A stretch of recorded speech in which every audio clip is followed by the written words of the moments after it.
The day I told the most powerful man in the city to get back in line was the day my life stopped belonging to me. The espresso machine hissed like an angry snake as I wiped down the counter for what felt like the 100th time that morning. It was 6:15 a.m., the beginning of another 12-hour shift at Maple Street Cafe, and my feet already hurt. Outside, a cold October rain painted silver streaks across the windows. Inside, the smell of fresh coffee and warm cinnamon muffins wrapped around customers like a blanket. Normally, I loved mornings. Normally, they reminded me that every day was a fresh start. But that morning, all I could think about was the number sitting in my checking account and the cough that had kept my 6-year-old son awake most of the night. Noah sat at a small table near the corner, wrapped in his blue hoodie, coloring superheroes on a paper placemat. Every few minutes, he looked up just to make sure I was still there. I always smiled when I caught him looking. No matter how exhausted I felt, that smile was for him. Being a single mom meant learning how to keep moving even when every part of you wanted to stop. It meant pretending everything was fine when your rent was due in 5 days and your car made a strange noise every time you turned left. It meant counting dollar bills from the tip jar and convincing yourself they would somehow stretch farther than math allowed. The morning rush was already building. Construction workers in reflective jackets stood beside office employees checking emails on their phones. A retired couple shared a blueberry scone near the fireplace. The line stretched almost to the front door. Everyone waited their turn. Everyone except him. The bell above the entrance chimed softly. I glanced up automatically and nearly dropped the stack of paper cups in my hands. 5 men entered together. Dark coats, expensive shoes, the kind of confidence money bought and power reinforced. The customers noticed them too. Conversations slowed, eyes followed. The air inside the cafe changed in a way I couldn't explain. Then I saw the man in the center. Tall, dark hair, perfectly tailored black coat. He looked like someone who had never been told no in his entire life. He didn't glance at the menu, didn't look at the pastries, didn't even acknowledge the 20 people waiting patiently in line. He simply walked straight to the register. A few customers exchanged nervous looks. Nobody said anything. Nobody stopped him. The cashier beside me froze. I could see uncertainty all over her face. The man reached the counter. Calm, certain, untouchable. Behind him, the line remained silent. That silence bothered me more than his arrogance. Maybe it was the sleepless night. Maybe it was the overdue bills. Maybe it was watching my little boy fight a cough while I worried about paying for medicine. Whatever the reason, something inside me snapped. I set the cups down, took a breath, and before my common sense had a chance to stop me, I looked directly at the stranger and said the 7 words that made the entire cafe go silent. The line starts back there, like everyone else. For a second, nobody moved. The espresso machine continued humming. Rain tapped against the windows. Somewhere near the pastry case, a spoon slipped from somebody's hand and clattered against a saucer. That was the only sound in the entire cafe. The man stared at me, not angry, not embarrassed, just surprised, as if he could not remember the last time anyone had spoken to him that way. My heart hammered so hard I could feel it in my throat. The smart thing would have been to look away. The safe thing would have been to apologize and pretend I had not said anything. But Noah was watching from his table, and I had spent 6 years teaching him that rules mattered. If I backed down now, what lesson would that teach him? The stranger glanced toward the line. Then he looked back at me. His eyes were an unusual shade of gray, sharp and steady, the kind that seemed to notice everything. Behind him, one of the men who had entered with him stepped forward. He looked offended on behalf of his boss. "Sir," the man began quietly. The stranger lifted one finger. Instantly, the man stopped talking. The gesture was small, but the effect was immediate. That caught my attention. People listened to him without question. People obeyed him without hesitation. Yet he remained focused on me. "You are telling me to wait?" he asked. His voice was calm, almost curious. "I am telling you that everybody else has been waiting," I replied. "So yes." A woman near the front of the line looked horrified. An older man lowered his newspaper. Even my co-worker Jenna looked ready to faint. The stranger studied me for another long moment. Then something unexpected happened. The corner of his mouth moved. Not quite a smile. More like he was fighting one. Slowly. He turned around and looked at the customers waiting behind him. Nobody met his eyes. Most people suddenly became fascinated by their phones. After a few seconds, he walked to the back of the line. Just like that. A collective breath seemed to leave the room. Conversations cautiously resumed. The retired couple started talking again. The construction workers exchanged confused glances. Jenna rushed beside me. "Emily," she whispered. "Do you have any idea who that is, Mo?" I said honestly. "Should I?" Her eyes widened. "That is Dante Moretti." The name meant nothing to me, which apparently made me the only person in Manhattan who could say that. Jenna looked even more alarmed. "You seriously do not know?" I shook my head. She stared at me like I had admitted I had never heard of the Statue of Liberty. Before she could explain, Noah's cough echoed from the corner table. My attention snapped to him immediately. I grabbed a bottle of water and carried it over. "You okay, buddy?" He nodded and took a small sip. "Mom?" he asked softly. "Yes." He glanced toward the line where Dante now stood waiting patiently behind everyone else. "That guy looks like he is not used to hearing no." I laughed before I could stop myself. "You noticed that too?" Noah grinned. Across the cafe, Dante Moretti was watching us. And for the first time since he walked through the door, the expression on his face was no longer surprise. It was interest. The line moved slowly after that, but the strange energy inside the cafe never really disappeared. Every customer who stepped up to the register seemed to glance over their shoulder toward Dante Moretti before placing an order. It was like serving coffee beside a thunderstorm that had decided not to rain. I tried focusing on work. I refilled cream containers, restocked lids, wiped counters that were already clean. Anything to keep myself from noticing that every few minutes. I could feel those gray eyes drifting in my direction. Eventually, he reached the front. Jenna practically launched herself toward the register before I could get there. I could not blame her. She looked terrified of putting me within 10 feet of him again. "Good morning, sir," she said with a smile so forced it almost hurt to watch. "What can I get for you?" Dante glanced at the menu for the first time since entering. "Black coffee." His voice remained calm. "Large." Jenna nearly spilled the cup while pouring it. One of the men standing behind him sighed dramatically. Another checked his watch. They looked like people who were accustomed to moving quickly through the world.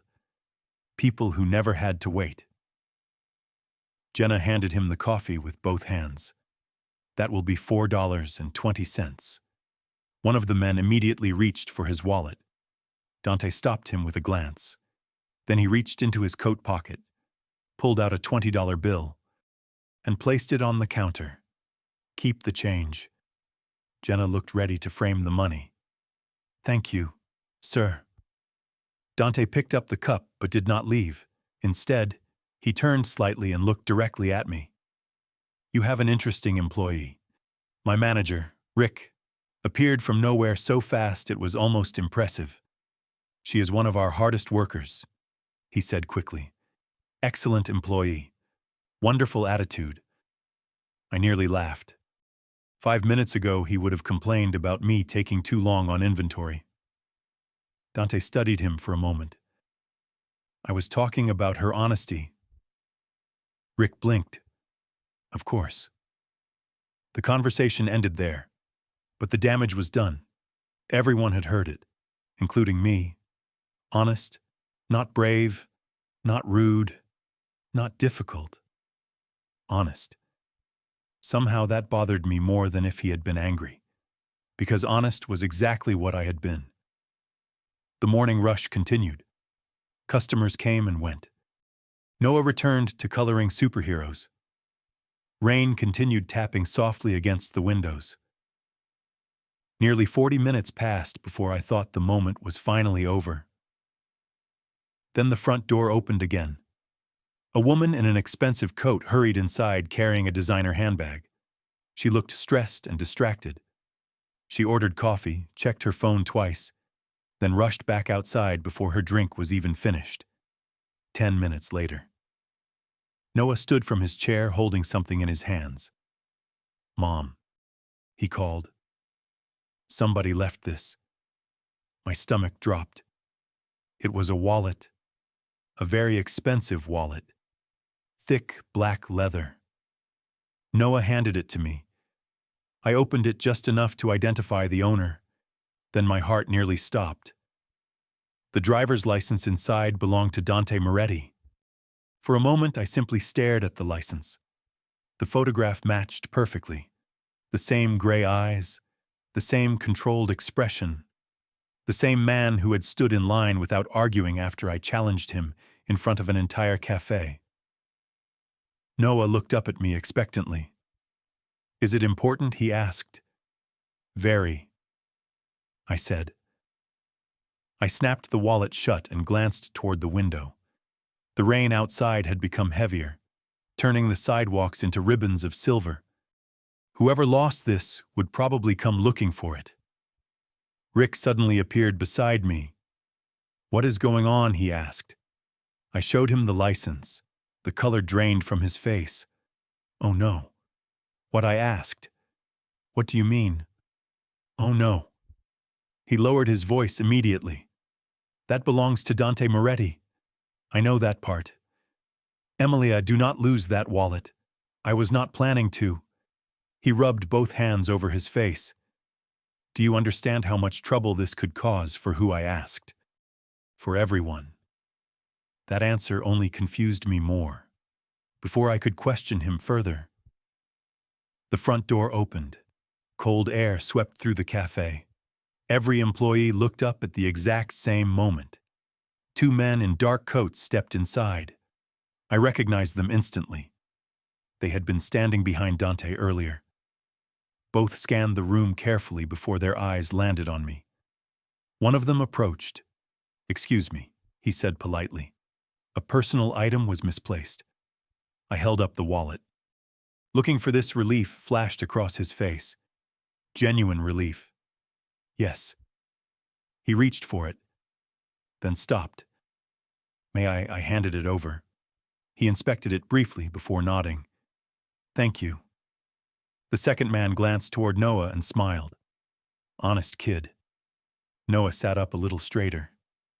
"My mom says if something does not belong to you, you give it back." The man chuckled softly. Smart woman. I expected them to leave. Instead, the first man pulled a business card from his pocket and placed it on the counter. "Mr. Moretti would like to thank you personally."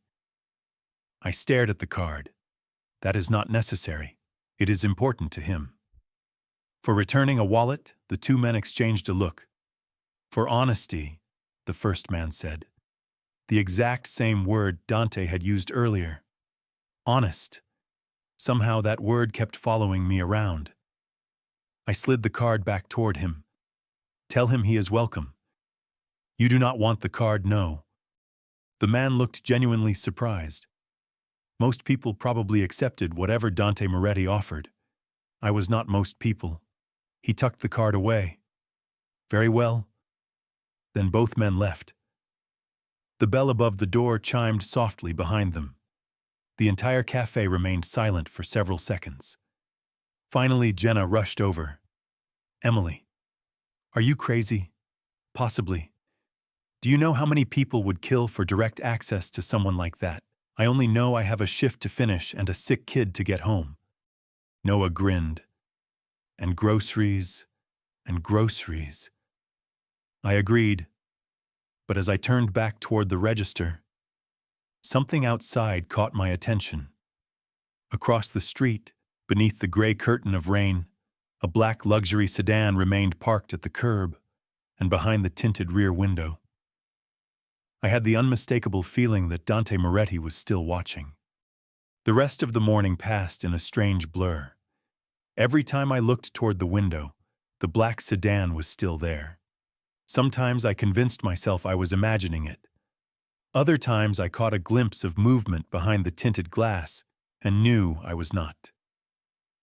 By noon, the rain had finally stopped.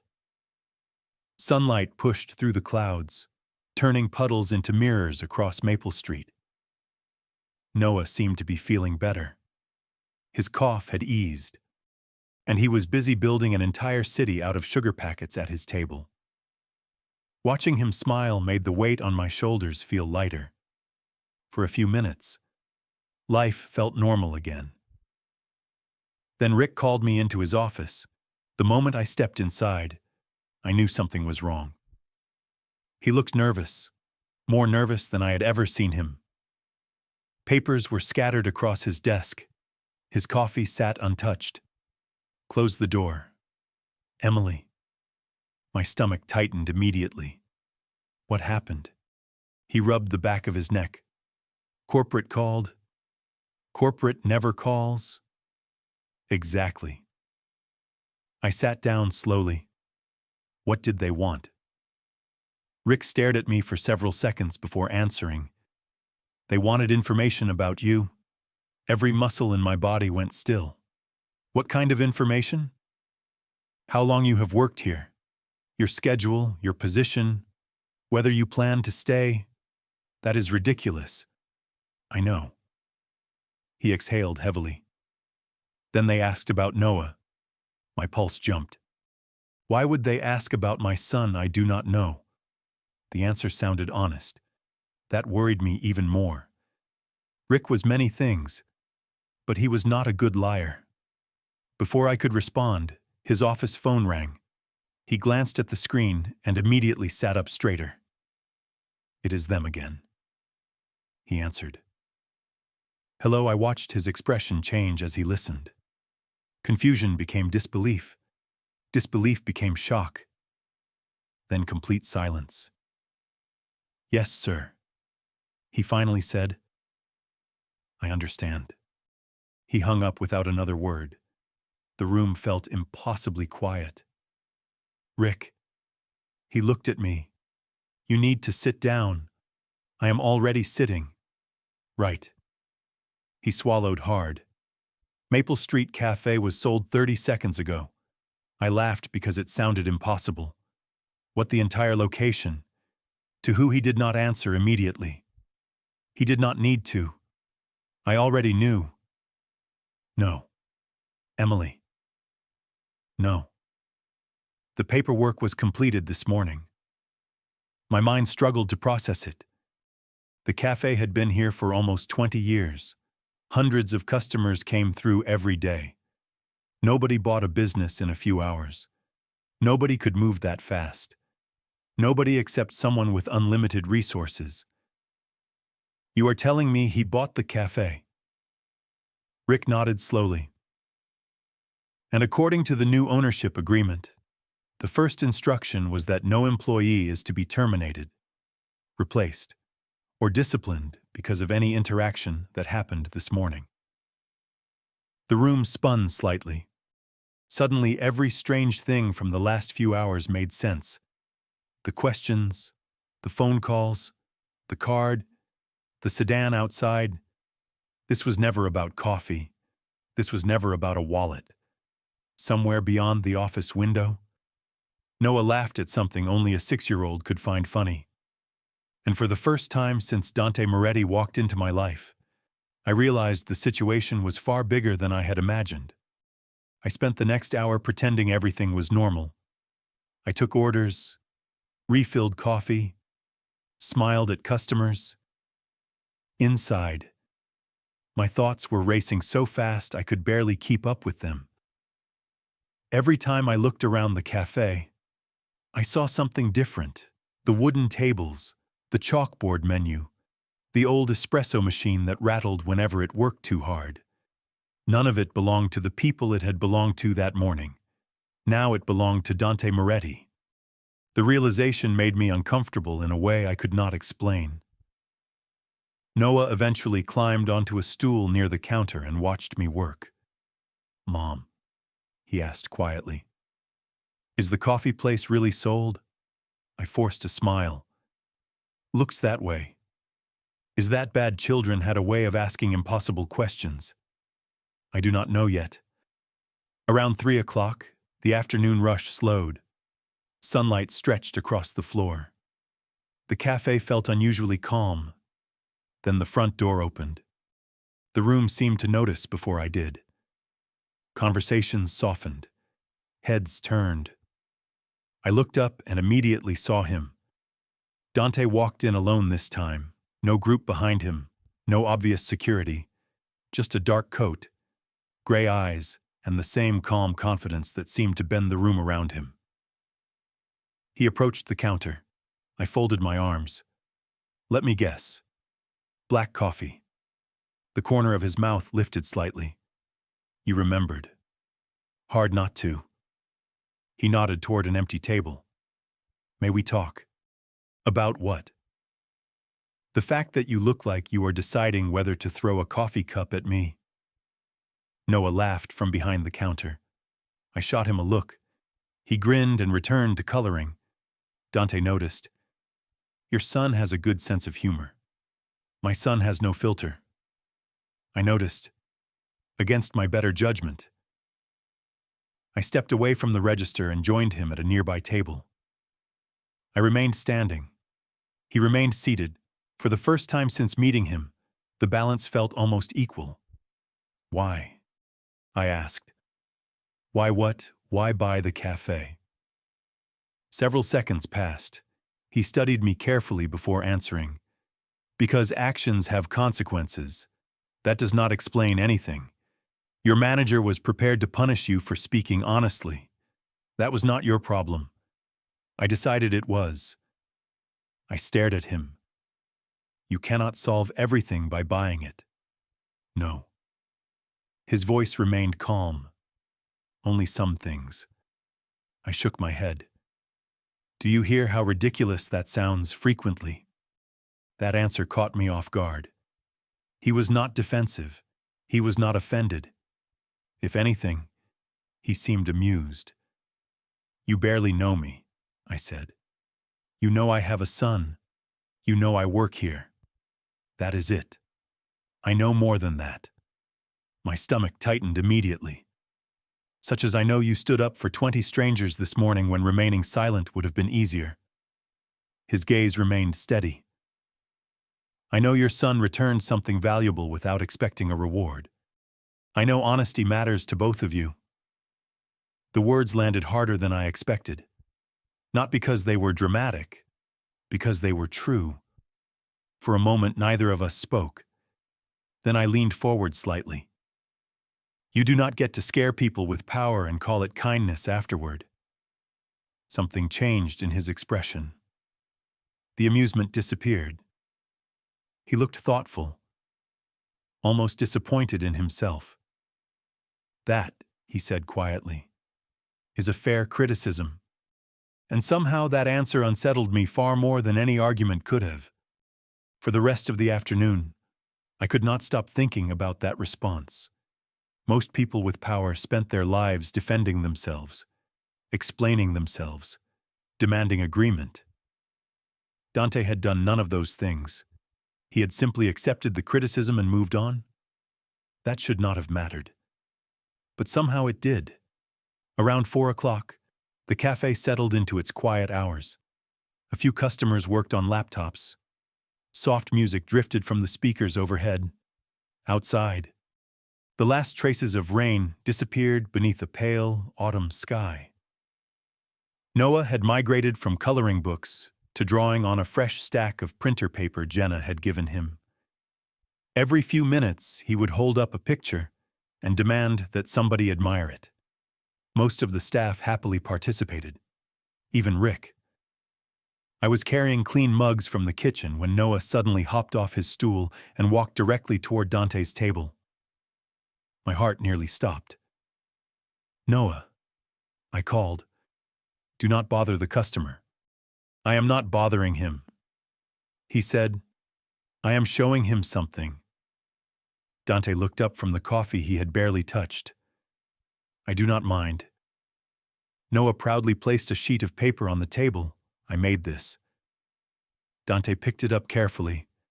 For a long moment, he simply stared at it. Curiosity got the better of me. I stepped closer. The drawing was simple, childlike. On one side stood a woman with bright yellow hair that was apparently supposed to be me. On the other side stood a tall man in a black coat. Between them sat a little boy holding both of their hands. Above all three figures was an enormous, smiling sun. "That is us," Noah announced confidently. I blinked. "Us, you." He pointed at me. "Me." He pointed at himself. Then he pointed at Dante. And him. I opened my mouth, closed it, opened it again. "Buddy, I think you are getting a little creative." "No." Noah shook his head. "Look." He pointed to the sun. "That means good people." The entire table went quiet. I expected Dante to laugh. Most adults would have. Instead, he continued studying the drawing with an expression I could not quite understand. There was no amusement, no embarrassment, just a strange stillness.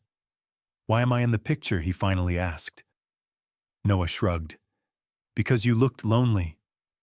The answer landed with surprising force. Even I felt it. Dante did not speak for several seconds. Then he folded the paper carefully and slipped it into the inside pocket of his coat. "Thank you," he said quietly. Noah beamed like he had just won a trophy. "You are welcome." After Noah returned to his seat, I watched Dante from across the room. His gaze drifted toward the front window, toward the fading afternoon sunlight, toward nothing in particular. For the first time since meeting him, he did not look powerful. He did not look intimidating. He looked tired, not physically tired. Something deeper. The kind of exhaustion that came from carrying things nobody else could see. And for reasons I could not explain, that realization made it much harder to dislike him. By closing time, I had almost convinced myself the day could not become any stranger. The sun had disappeared behind the Manhattan skyline, leaving the streets washed in gold and shadow. Customers drifted out one by one until only a few tables remained occupied. Noah sat beside the window finishing a grilled cheese sandwich Jenna had insisted on making for him. Dante was still there, not talking, not demanding attention, just sitting quietly with a cup of coffee that had long since gone cold. That alone felt unusual. Men like him were supposed to be busy, important, constantly moving. Yet somehow he had spent most of the day in a neighborhood cafe watching ordinary life unfold. I was stacking chairs when the front door opened again. 3 men entered. Expensive suits, expensive watches, expensive smiles that never quite reached their eyes. The atmosphere shifted immediately. Dante noticed them before anyone else. I saw it happen. His posture changed, only slightly, but enough. One of the newcomers approached his table. "There you are," he said with a smooth smile. "We have been looking for you all afternoon." Dante remained seated. "Then you should have looked harder." The man laughed, though something about it sounded forced. "Business cannot wait forever. Then business should learn patience." The exchange seemed polite enough, but it carried an undercurrent I could not quite identify. The other two men glanced around the cafe. Their attention lingered on me, then on Noah. An uncomfortable feeling settled in my stomach. One of them smiled at Noah and waved. Noah waved back because he was 6 years old and still believed most people were good. Dante noticed that too. The calm expression disappeared from his face. Not anger, something colder, sharper, more protective. He stood. "Not here," he said quietly. The first man spread his hands. "We only came to talk, then talk somewhere else." The smile vanished completely for a brief moment. Silence settled across the room. Then the three men exchanged looks and headed back toward the door. Before leaving, the first man paused. "Interesting place," he said. "Interesting people." Something about the way he said it made my skin crawl. Then they were gone. The bell chimed softly behind them.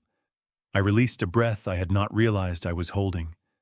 Across the room, Dante continued staring at the closed door. Noah walked over carrying his drawing pad. "Were those your friends?" he asked innocently. Dante looked down at him. "No. They seemed weird, despite everything." I almost laughed. Dante nodded once. "That is a fair observation." Noah accepted the answer and returned to his table. I turned toward Dante. "Who were they?" He hesitated. "People I prefer not to spend time with." That sounds serious. Sometimes it is. His gaze shifted briefly toward Noah, then back to me. "Emily, when you leave tonight, do not walk home." I frowned. "Why?" "Because I would rather know you both got there safely." The words should have sounded controlling. Instead, they sounded concerned, genuinely concerned. And that was what frightened me most. Because for the first time, I found myself wondering whether Dante Moretti was protecting something he owned or protecting people he cared about. That night, I accepted the ride. Not because Dante Moretti told me to, not because I trusted him completely, because when I looked at Noah rubbing his tired eyes and fighting another cough, being stubborn suddenly felt less important than getting him home safely. The drive was quiet. A black SUV followed a few car lengths behind us while Dante sat across from Noah, listening as my son explained the complicated rules of an imaginary superhero universe. For the first time all day, nobody mentioned business, power, or ownership. It felt strangely normal. When we reached my apartment building, Noah was already half asleep. Dante stepped out first and opened the door. "Thank you," I said, adjusting Noah against my shoulder. "You are welcome." The streetlights painted soft gold across the sidewalk. For a moment, neither of us moved. Then Noah lifted his head. "Wait." Dante looked down. Yes, Noah reached into his hoodie pocket and pulled out a folded piece of paper. "You forgot this." Dante opened it carefully. It was the drawing from earlier, the one Noah had given him. "I thought you kept it." "I did." "Then why is it here?" Noah smiled sleepily. "Because you looked like you needed it more today." Something flickered across Dante's face. Not surprise, not amusement. Something deeper. He folded the paper again and slipped it back into his coat pocket. "Then I will keep it." Noah nodded in satisfaction. "Good." I carried Noah toward the entrance. Before disappearing inside, I glanced back. Dante was still standing beside the SUV, watching to make sure we reached the door safely. The next morning, I arrived at the cafe just before 6. The city was still waking up. Delivery trucks rolled down Maple Street. Steam rose from manhole covers. The smell of fresh bread drifted from the bakery next door. Everything looked exactly the same. But something felt different. When I entered the cafe, I immediately noticed the line. It stretched nearly to the door. Construction workers, office employees, nurses, teachers, the usual crowd. Then I saw him, standing at the very back, alone, waiting. No special treatment, no reserved table, no one moving aside, just Dante Moretti with his hands in his coat pockets like everyone else. I stopped walking. For a second. I wondered if I was seeing things. Then he noticed me. Those gray eyes met mine across the crowded room. He offered a small nod. Nothing more. 20 minutes later, he finally reached the register. I stepped forward before Jenna could. "What can I get for you?" I asked. A faint smile appeared. "1 black coffee." I entered the order. "Anything else?" He looked at me for a moment. Then his gaze shifted toward Noah, who sat near the window drawing superheroes before school. When Dante looked back at me, his voice was quieter than I had ever heard it. "An apology," he said. "If you will let me pay for that too."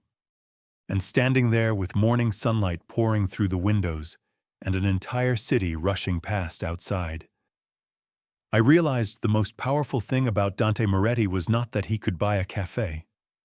It was that he had finally learned how to stand in line.